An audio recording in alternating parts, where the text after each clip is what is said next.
A continuación vamos a analizar los movimientos que se dan en el baile de Cherry. Entonces, en cuanto al hemisferio izquierdo, vemos que el miembro superior presenta tres movimientos. El hombro está en aducción, en rotación externa, el codo está en extensión, el antebrazo en supinación. Ahora, la articulación glenohumeral es ovalada, sinovial, simple y multiaxial. La humeroulnar, que es la del codo, está en silla de montar, simple, sinovial y uniaxial. La del antebrazo, la radiocubital, es en silla de montar, simple y uniaxial.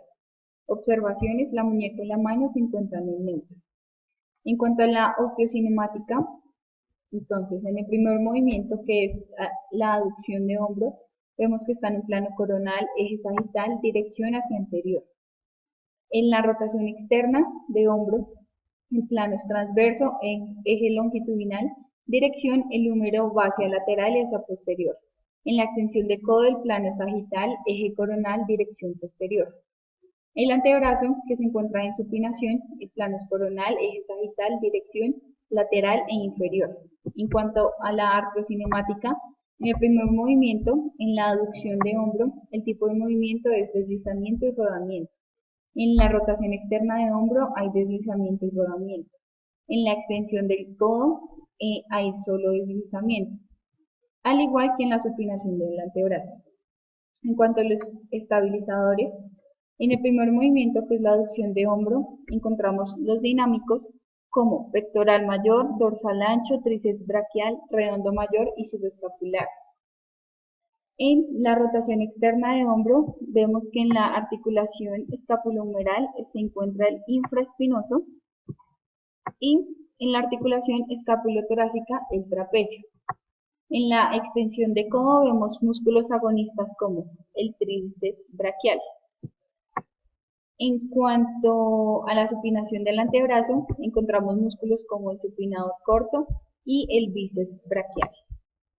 En cuanto a los estabilizadores estáticos, en la aducción del hombro vemos los ligamentos glenohumeral con sus fibras superiores, medias inferiores, el ligamento coracohumeral, el rodete glenoideo, la cápsula articular, los cuales se comparten en la rotación externa del hombro. En la extensión del codo vemos ligamentos como lateral interno, lateral externo, anular y el desunido.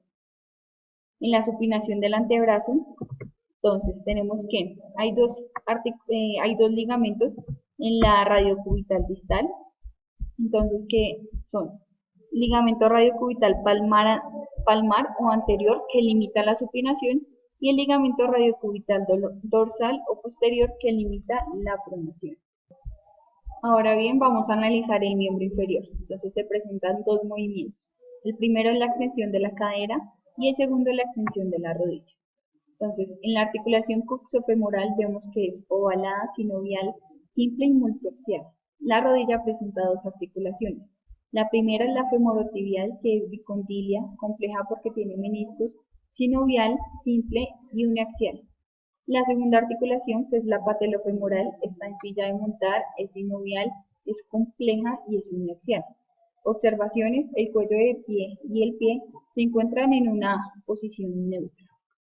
Ahora vamos a analizar la osteocinemática de cada uno de los movimientos. Entonces, el primer movimiento que presenta la coxofemoral es flexión. El plano es sagital, eje coronal, dirección, el fémur se encuentra en su anterior. El segundo movimiento, que es la extensión de la articulación femorotibial, está en plano sagital, eje coronal, dirección, la tibia va hacia anterior. En el tercer movimiento, que se encuentra dado por la articulación patelofemoral, el plano coronal, eje sagital, dirección, genera un movimiento de la rótula en dirección superomedial. Ahora, en cuanto a la artrocinemática, en el primer movimiento, que es la flexión de la articulación coxofemoral, el tipo de movimiento es un giro. En el segundo movimiento, que es la extensión de la femorotibial, se encuentra un deslizamiento, y en el último movimiento dado por la articulación patelofemoral se encuentra un deslizamiento superior y medial. Ahora, en cuanto a los estabilizadores, vemos que los estabilizadores dinámicos de la coxofemoral en flexión se encuentran el psoas ilíaco y el recto femoral. También se encuentran unos segundos agonistas de estos movimientos como el músculo sartorio y el tensor de la fascia lata. En cuanto a la extensión de la femorotibial y el movimiento de la patelofemoral, vemos que actúan músculos como el cuádriceps femoral, en donde está el recto femoral, el vasto lateral, medial y el vasto intermedio. En cuanto a los estabilizadores estáticos, vemos que en la flexión de la articulación flexofemoral hay ligamentos anteriores como el iliofemoral y el tubofemoral y posteriores como el isquiofemoral. En cuanto a la extensión de la femorotibial y el movimiento de la patelofemoral, vemos que se encuentra la cápsula articular, hay ligamentos anterior, cruzado anterior y posterior, laterales, popliteo oblicuo y popliteo arqueado. Ahora vamos a analizar los movimientos que se dan en el hemisferio derecho. Entonces hay tres movimientos en cuanto al miembro superior, que es la hiperextensión, la rotación interna, el antebrazo en pronación. Entonces tenemos estos tres movimientos, que es la hiperextensión, rotación interna y el antebrazo que se encuentra en pronación. En cuanto a la descripción de las articulaciones, ya se hizo mención anteriormente. Entonces, en el análisis osteocinemático del primer movimiento, que es la rotación interna del hombro, entonces vemos que el plano es transverso, el eje longitudinal, la dirección, entonces el húmero hacia medial y hacia posterior. El segundo movimiento, que es la hiperextensión del codo, el plano sagital, eje coronal, dirección posterior. El tercer movimiento, que es la pronación del antebrazo, el plano es coronal, eje sagital y la dirección va medial e inferior. En cuanto a la artrocinemática, en la rotación interna de hombro se presenta un deslizamiento y un rodamiento. En la hiperextensión de codo hay un deslizamiento. En la pronación del antebrazo hay un deslizamiento.